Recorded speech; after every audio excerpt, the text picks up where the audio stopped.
Hey guys, Lara here. So today this video is going to be about the best way to study, how to remember everything that you learn. If you're in school or even if you just read books, like nonfiction books that you want to remember all the information, remembering what you learn is really important because what's the point of learning if you're not going to remember it, right? I'm getting these techniques from this book here called Managing Your Mind. It's like a jack of all trades kind of self-help book, but the best thing that I got from this book was how to study, and I seriously wish I learned this stuff when I was in school. Like, I don't know why they don't teach us in school. Anyways, here is a graph of how your memory works. So this like line here represents your memory, and if you look, here's the time frame. Within 24 hours, you forget 50% of what you learn. So the key to studying and remembering the most is review. It is the review, not necessarily learning the concept. Learning the concept just introduces it to your mind, but it's the review that really solidifies it.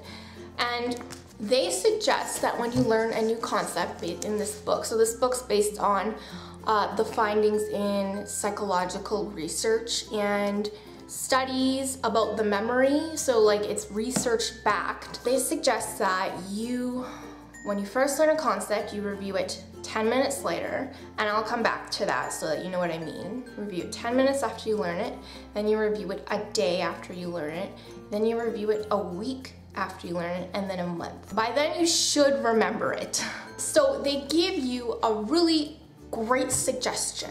They say that you should study in small chunks of 35 minutes because you can maintain the greatest focus and concentration within a time frame of about 35 minutes. So after that, you kind of lose focus and you're obviously not going to be absorbing as much information. Rather than like cramming for 6 hours, just divide your study periods into small little chunks each day or several times a day. They also say that it's really important to put yourself in a relaxed state of mind. They use the term attention without tension.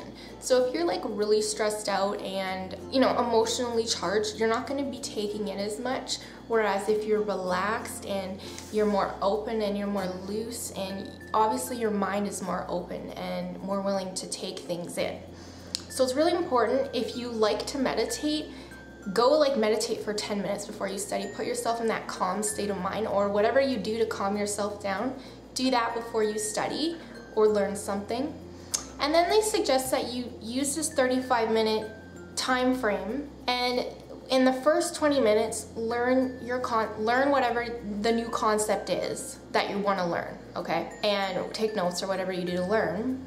And then for the last 15 minutes, review something that you learned 24 hours ago, something that you learned a week ago, and then something that you learned a month ago. And then lastly, the thing that you were learning originally in the first 20 minutes of this study period. That is like a really awesome way to study, I think, because it doesn't take you very long to review, maybe like 3, 4, 5 minutes, right? Like it doesn't take very long to just skim over what you learned, what you already learned and understand. So think about that. You know, if you're a self-learner and you read tons of books, really important to remember what you learn. And if you're a student, this will help you so much. I was like, why did I not learn this in school? I'm like, really? Now I know, and I'm really happy about it.